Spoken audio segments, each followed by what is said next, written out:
Welcome to Watch Symposium. I'm Austin. Alright, so cherry blossom season has just about come to an end. And of course, cherry blossoms are beautiful and people love going to the park and drinking and looking at them, but a big reason why people like them so much is the transient nature of the cherry blossom. Cherry blossoms don't last more than a week. And it's very easy in that sense to appreciate them. So often in life we tend to take for granted things. All things are transient. Change is everywhere. Change occurs. Change is the only thing that doesn't change, as Heraclitus might say. You can't step in the same river twice. And the cherry blossom is a symbol of that. This transient beauty that comes and goes. And you've got about a week to enjoy them. And about a week to appreciate them. Now, what you're looking at here is a very polarizing watch. Yeah, I've been waiting a while to do that. Pun intended. Well, as good as that pun was, perhaps it's not a polarizing watch. In fact, I would say it's not. There are not a lot of people that love this watch and not a lot of people that hate this watch. There's a couple people on my channel that get sick of seeing it. But it's a watch I'd like to talk about today and kind of relate it to homages and the Speedmaster of all things.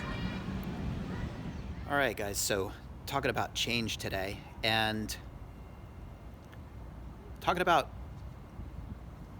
changing in terms of aspects of a certain model, be it the Explorer or the Speedmaster, and the implications of change. Change is something very much worth thinking about. You'll often see footage of my daughters in my videos, and you may say, why do you stick that in there? Well, I'm very aware that in 5, 10, 20 years, they will have changed to the extent that I will forget these little moments. And so I try to pepper them throughout these videos as sort of a testament to a transient period in their childhood. And that's why they're there. So this idea of change is manifests itself in these little bits of family footage that you might find. So is this a polarizing watch? Well, you know, the term polarizing means that a lot of people hate it, a lot of people love it, and there's not many people in the middle. And I don't think this model is that watch. I think there are more polarizing watches. I think the sub would be a polarizing watch. There are a lot of people that love the sub. There are a lot of people that hate the sub. They think it's too ubiquitous, too cliche. They liken the sub to a timepiece that you see all too often on the wrist in public by punters and desk divers that bought it for some reason other than an appreciation for its history, buying into the cliche. And so I think the sub is a more polarizing watch. This watch, yeah, it's You've got people that really like it. I think Archie Luxury would be one. Myself would be another. And you have people that think it's probably one of the ugliest, somewhat modern sports Rolexes. And then you got people that just sort of don't really have an opinion either way. And in that sense, it's not so polarizing. And I mean that because there are people that just don't really even think about it. They'd much rather concentrate on the more iconic sub, GMT, the dive watches. So yeah, is this a polarizing watch? Not nearly as much as, say, the sub or I'd say a vintage GMT, Pepsi. Are there people that hate Pepsis? I don't know. There probably are. But anytime you get a really iconic piece, it tends to elicit strong opinions from people. And with the exception of a few people, this really doesn't seem to elicit a lot of really strong opinions. Now, I've often wondered if the white dial is sort of a nod to, I guess, what you could call the original Explorer, Sir Edmund Hillary's Explorer. Well, it wasn't really an Explorer, it was Rolex 6098, reference 6098. It was actually an Oyster Perpetual, had triangle hour markers, leaf hands. You can Google it and see it. It's a white dialed Oyster Perpetual. Wasn't even an Explorer. And it was white, and I've often wondered if this white dial is sort of a throwback, a sort of a nod to that. Could be, perhaps not. The white dial here is one of the things I love about this watch. It's interesting because you give me a black dialed Explorer 2, well, that's just a watch I don't really have any strong feelings about. It sort of just leaves me cold. But the white dial of this watch is really something special and unique in terms of the professional models, the tool watches, if you will. Because there's not another tool watch that has a white dial. And when I compare it to something like a GMT or a sub, I don't know why. Maybe it's the dial color, but it seems like a less tough watch. Maybe it's because a black dialed watch just seems tougher, seems more masculine, whereas, you know, this could be called a more feminine watch. I think you could say it's not that 100% masculine, black dialed, bezeled GMT sub type watch. And in that sense, it almost gives me the impression that it's not as tough as a sub or GMT, which is ironic because with the fixed bezel, it's probably tougher. And of course, you don't have the waterproofness of the sub, but I think I said in another video, and I'll say it again, if I had to bury my watch in the sand or grind it down into the dirt, this would be the watch I would choose, because that bezel, nothing's going to get underneath it. And it doesn't scratch to the extent that, say, an old pre-ceramic sub or GMT would with that aluminum bezel. Even if you're talking the new GMT or the new sub with the Cerachrome bezel, you know, debris can still get trapped under the rotating bezel. And so in a way, this is some more rugged watch, even though with the white dial it kind of doesn't seem like it. Again, this is a watch that was sort of conceptualized as a spelunking watch of all things. So presumably mud and dirt and grit and grime or something it can withstand, and I think that's probably one of the reasons it doesn't have the rotating bezel. But let's talk a little bit about its predecessor. So Sir Edmund Hillary wore his Oyster Perpetual up to the top of Mount Everest in 1953. Well, 1933 is when Rolex started basically hooking up explorers with their watches. And they were Oyster Perpetuals, but they were kind of jazzed up a little bit, not just straight off the shelf. I think they were made a little bit tougher. Now in 1953, in January, that's when Rolex registered the name Explorer. And I don't know if that was just a coincidence, because later that year, I don't know if they had special faith in Edmund Hillary, but later that year, he was of course, first to summit Mount Everest with his fellow explorer Tenzin Norgay. And from that point on,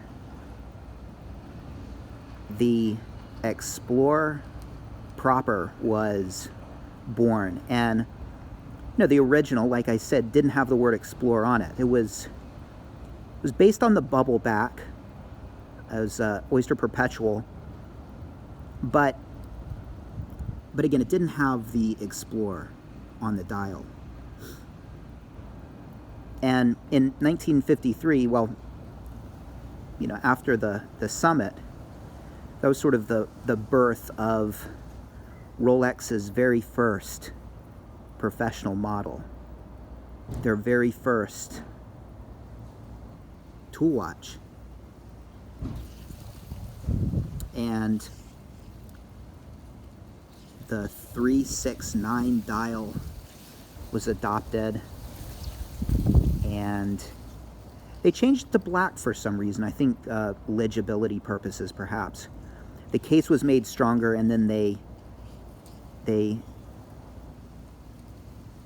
tweaked the kind of oil that was used so it could withstand temperatures as low as negative 20 degrees or as high as 40 degrees Celsius.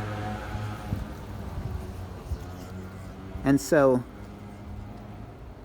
that was when the original Explorer came out. And of course, that's an iconic watch. But it was quite different than what Tenzin Norgay and Edmund Hillary had on their wrists. So, that's the question. When you have this moment in history, how do you best represent it? And when does a watch become a homage? Is the current Explorer a homage? All right, well, hopefully the Wend will work with me and not against me. Back the truck up, Wend. There's your AC3 references. Hopefully it doesn't go pear-shaped because of the wind. Anyway,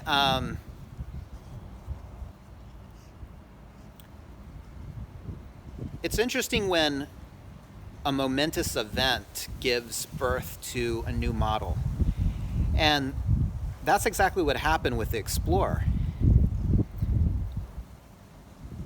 And that was sort of to commemorate that event. And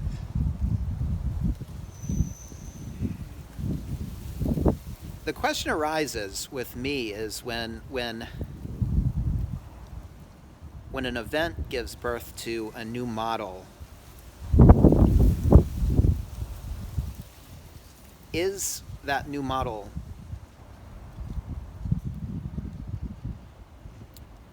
a homage? And it's an interesting question, because even if you bought in 1953 an Explorer, 1954, it wouldn't have been what Sir Edmund Hillary had on his wrist. And I'm not going into if he actually had it on his wrist. There's some speculation that he might have had a Smith's watch on his wrist, and perhaps it was Tenzin Norgay that was the one wearing a Rolex. Perhaps Edmund Hillary's Rolex was in his bag.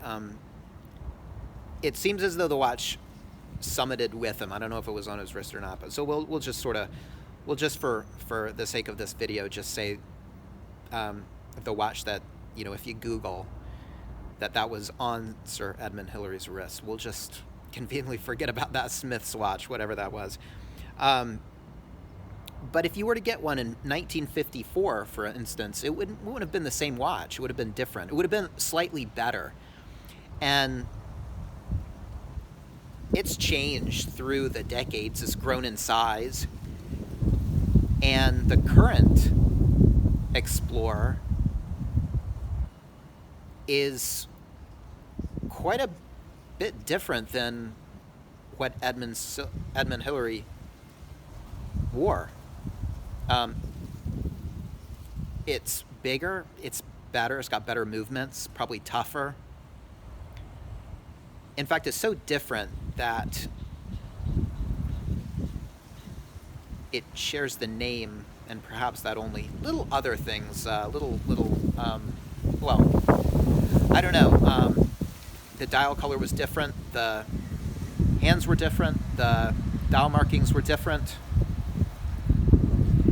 the bracelet's different, movement's different. There's even the name wasn't on Edmund Hillary's watch, Explorer. So, in a sense, it's a completely different watch. Even the one in 1954, even the Explorer in 1954 was a completely different watch. Well, I don't want to go that far, but let's just use the current Explorer. It's a completely different watch. But I don't know that I would call it a homage, even though in a way it is. And here's what differs from a homage versus what I think is just natural progress. Things have been improved, and things have been made better. And I don't think you can fault Rolex for wanting to change and progress and make the watch better, even if it does mean straying from that original watch. Now, I mentioned I was going to talk about the Man on the Moon. And the Man on the Moon is a watch that if you were to go out and buy it today, I may agree that that's more homage than, say, buying an Explorer today from Rolex. Now, why? What's the difference? They've both changed, but have they both changed for the better? Well, the Man on the Moon, the original movement, the 3-2-1 movement, was column wheel. And it somewhere along the line, it changed. It changed a couple of times, and now it's a cam chronograph. And you can Google the difference. I do know the difference, but I don't know the specifics. But it seems to me that column wheel is where it's at. Column wheel is a better movement. Column wheel is stronger. anyway, I'll just leave it at that. It's a better movement, and you got to ask yourself, what happened? What happened? Why did Omega do that? If you agree that a column wheel chronograph is better than a cam-operated chronograph, you have to ask, what was the reason? What was the decision behind that? And it seems to me it wasn't to improve the watch. Perhaps it was to make it more easy to service. Perhaps it made it more cost-effective to produce. Now that's a benefit, but not for the owner. That's the benefit. That's a benefit for Omega, and it comes at an expense that the owner has to pay. They don't get as good of a watch. Now, I remember one of the first times that I saw a man on the moon, and I turned it over and I saw the back, and the back said something like, I think this was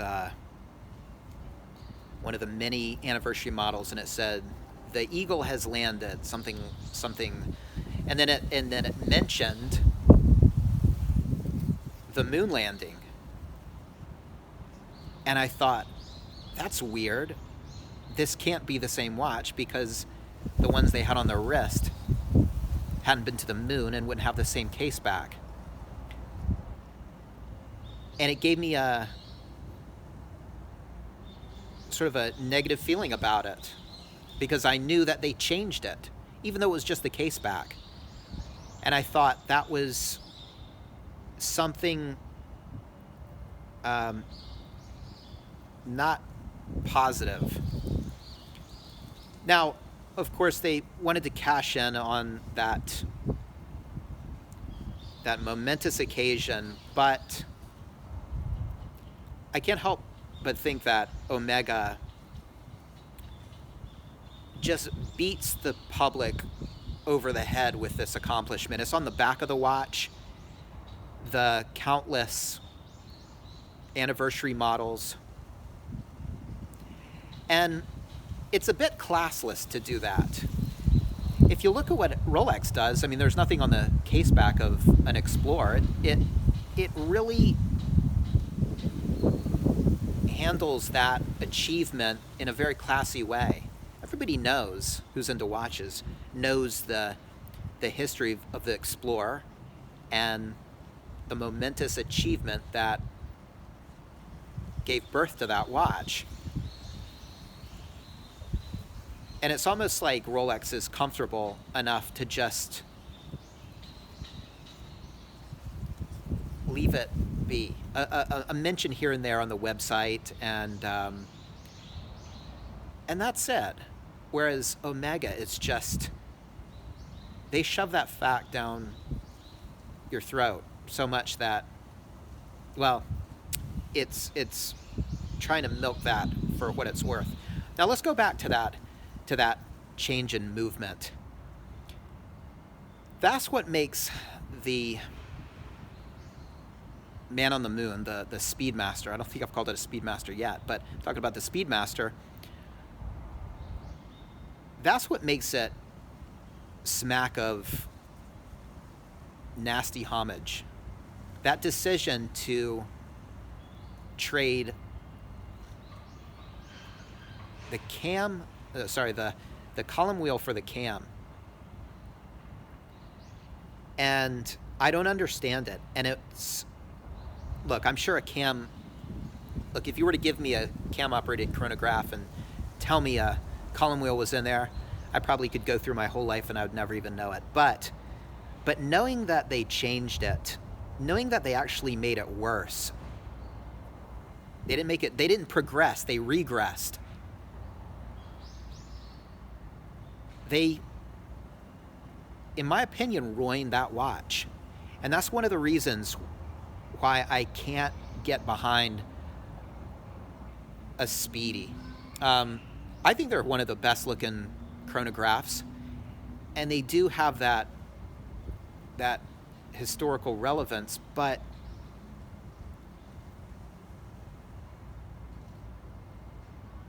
it's like the elephant in the room, the fact that it's not any longer a column wheel chronograph. And it's funny because people really don't acknowledge that and talk about that. And why? Well, I mean, what can you do? It was changed, and it's just one of those things you conveniently have to forget. But it's not something I can not forget. It's not something I can forget. How about that? Now, of course, you could always go the 3-2-1 movement speedy, go vintage, but they're really expensive. I think when you get, when you're talking those older watches, they can be time bombs in a way.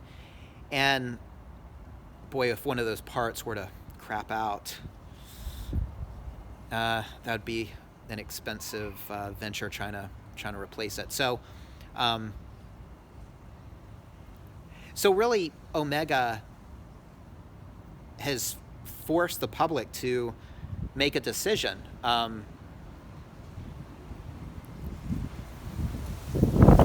Either reject the Moonwatch or accept an inferior movement that we've put in it. Forgive us for this transgression. And suck it up, customer. Suck it up. Because if you want a Speedy, you're going to get a cam Speedy. You're not getting what went into space. You're not getting what went into space. You're not getting what NASA tested. You're getting something not as good. But you'll be able to go around and say it was the first watch on the moon. You'll be able to say that. But is it true? Is it true? Now again, relating it back to the Explorer, a modern day Explorer is not what went to the top of Mount Everest. It's better. And I can forgive that. And I wouldn't call it a homage, I would call it a natural progression. And that's the difference between those two watches. And that's there are many differences between the two watches, but I think that's a fundamental one. One way that you can really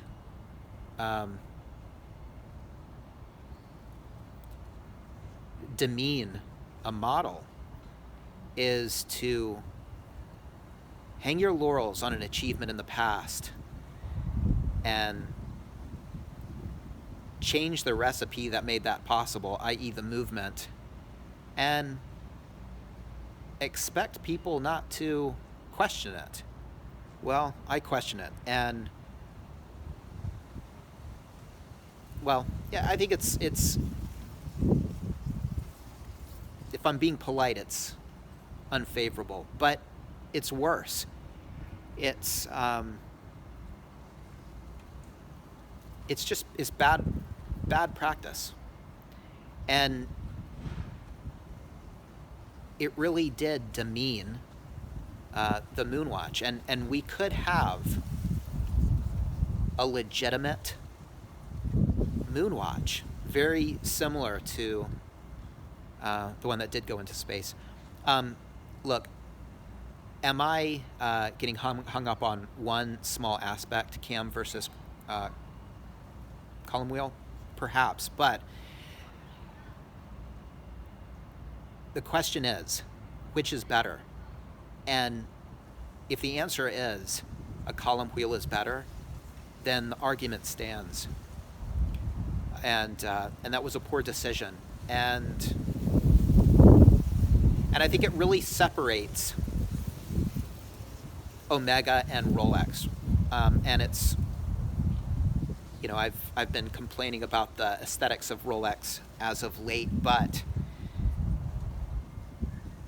they are a much classier company than Omega.